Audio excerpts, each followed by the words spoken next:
18 महीने की महाजंग में ऐसा पहली बार हो रहा है जब नेटो के खिलाफ खुद एक नेटो देश सीधा हमला करने जा रहा है। अगर इस नेटो देश ने दूसरे नेटो देश जर्मनी पर हमला कर दिया तो यकीन मानिए तीसरा विश्व युद्ध शुरू हो जाएगा।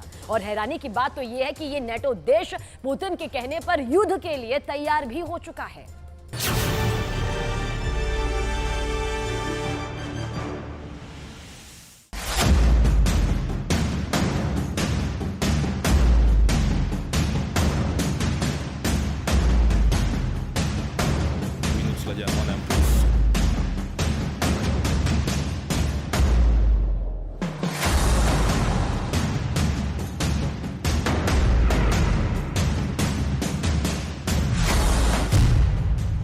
हंगरी से तीसरा विश्व युद्ध शुरू।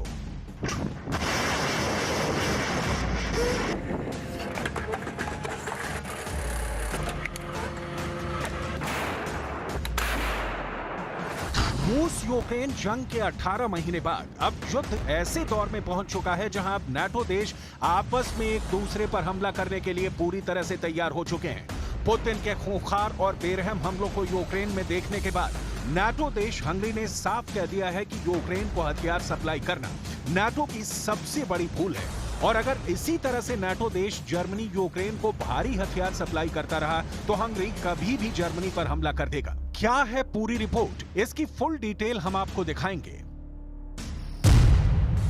पुतिन मेरा यार, जर्मनी मेरा दुश्मन। हंगरी के प्रधानमंत्री विक्टर ओरबन का पारा इस वक्त 7वें आसमान पर है।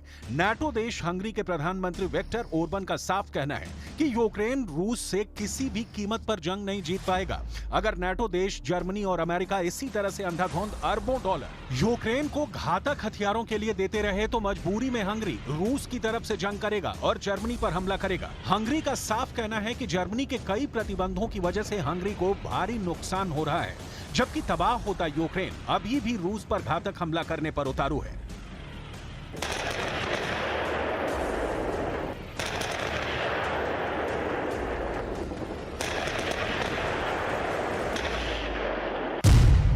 नाटो पर हमले को तैयार नाटो देश हंगरी।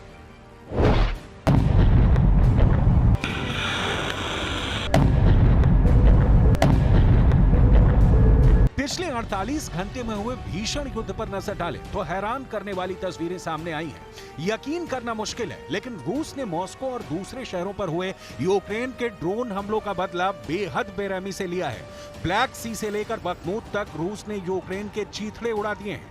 ऐसे हालात में अगर हंगरी भी रूस की तरफ से नाटो देश जर्मनी पर हमला करता है तो फिर यूक्रेन के साथ साथ नाटो को भी दोहरे मोर्चे पर जंग करनी पड़ सकती है। एक तरफ रूस से मुकाबला और दूसरी तरफ नाटो देश हंगरी को संभालना नाटो के लिए मुश्किल हो जाएगा। ब्लैक सी से बखमूत तक खून ही खून। अब आप ये भी जान लीजिए कि पुतिन के कट्टर समर्थक नाटो देश हंगरी के प्रधानमंत्री विक्टर ओरबन ने जर्मनी से युद्ध करने पर क्या कहा है। हंगरी के प्रधानमंत्री विक्टर ओरबन ने जर्मनी को युद्ध की धमकी दी है। नाटो देश हंगरी ने अपने नाटो सहयोगियों को चेतावनी देते हुए कहा है कि अगर हंगरी की ऊर्जा आपूर्ति युद्ध की चपेट में आई तो फिर हंगरी जर्मनी से युद्ध करेगा। और ये बिल्कुल साफ है कि हंगरी के प्रधानमंत्री विक्टर ओरबन ने दो टूक कहा है कि यूक्रेन की मदद करके नाटो ने बहुत बड़ी गलती कर दी है। पुतिन के रूस को यूक्रेन और नाटो देश कभी भी नहीं हरा पाएंगे। विक्टर ओरबन ने यहां तक कह दिया है कि बाइडेन सरकार को हटाकर अमेरिका में ट्रंप सरकार बननी चाहिए, तभी युद्ध रुकेगा और तबाही रुकेगी। विक्टर ओरबन ने यह दावा ऐसे वक्त में किया है जब वो मॉस्को में शनिवार को सोवियत नेता मिखाइल गोर्बाचेव के अंतिम संस्कार में शामिल होंगे। Страны-члены НАТО продолжают наращивать и модернизировать свои наступательные потенциалы, предпринимают попытки перенести военное противостояние в космическое и информационное пространство, использовать военные и невоенные средства давления. Причем все это происходит на фоне разрушения системы контроля над вооружениями. США стремятся в том числе переформатировать под себя сложившуюся в Азиатско-Тихоокеанском регионе систему межгосударственного. हंगरी से तीसरा विश्व युद्ध शुरू। लगभग 93,026 वर्ग किलोमीटर में फैले हंगरी के पास लगभग 40,000 से ज्यादा सक्रिय सैनिक हैं, जबकि जर्मनी के पास सक्रिय सैनिकों की तादाद 63,000 के करीब है। ऐसे में अगर हंगरी जर्मनी पर सीधा हमला करता है तो तीसरा विश्व युद्ध जरूर शुरू हो जाएगा, क्योंकि नाटो देश हंगरी शुरू से ही रूस के साथ खड़ा है, जबकि जर्मनी पहले दिन से रूस के खिलाफ खुलकर युद्ध करने पर उतारू है। ऐसे हालात में अगर हंगरी जर्मनी पर हमला करेगा तो रूस हंगरी की मदद जरूर करेगा, और अगर ऐसा हुआ तो बहुत जल्द नाटो देश गुटों में टूट जाएंगे और हंगरी से ही तीसरा विश्व युद्ध शुरू हो जाएगा। हंगरी युद्ध करने पर क्यों उतारू है, इसके पीछे की भी कई वजह है। पहली तो ये है कि यूक्रेन की सैन्य मदद के सख्त खिलाफ है हंगरी। दूसरा, यूक्रेन की मदद के चक्कर में नाटो से जुड़े देश हथियार के मामले में कंगाल होते जा रहे हैं, जबकि जर्मनी, पोलैंड, लिथुआनिया और लातविया अपने फायदे के लिए रूस से जंग पर उतारू हैं। ब्लैक सी से बखमूत तक खून ही खून।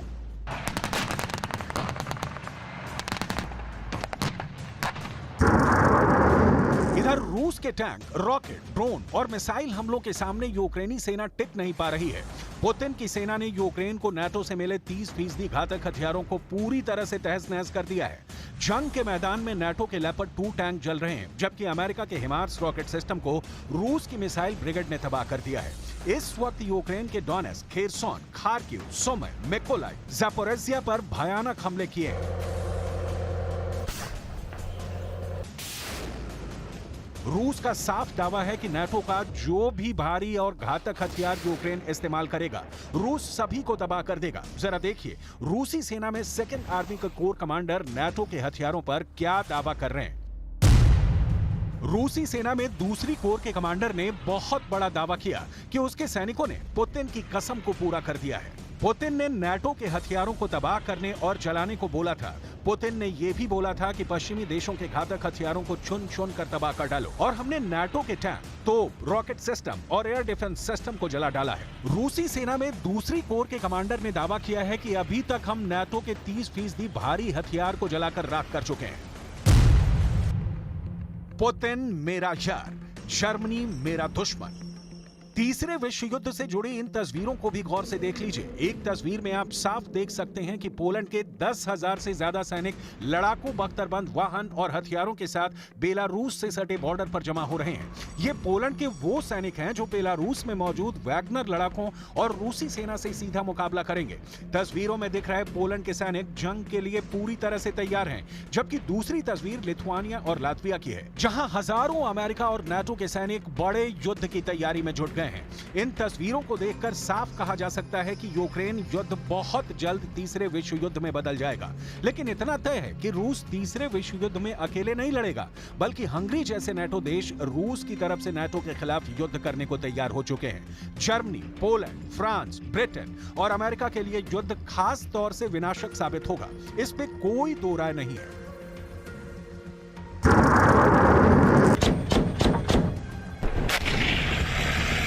К чему приводит эта политика подливания масла в огонь, хорошо видно и на примере Украины. Вкачивая в неонацистский режим миллиарды долларов, снабжая его техникой, вооружениями и боеприпасами, направляя своих военных советников и наемников, делается все, чтобы еще больше разжечь конфликт, втянуть в него другие государства.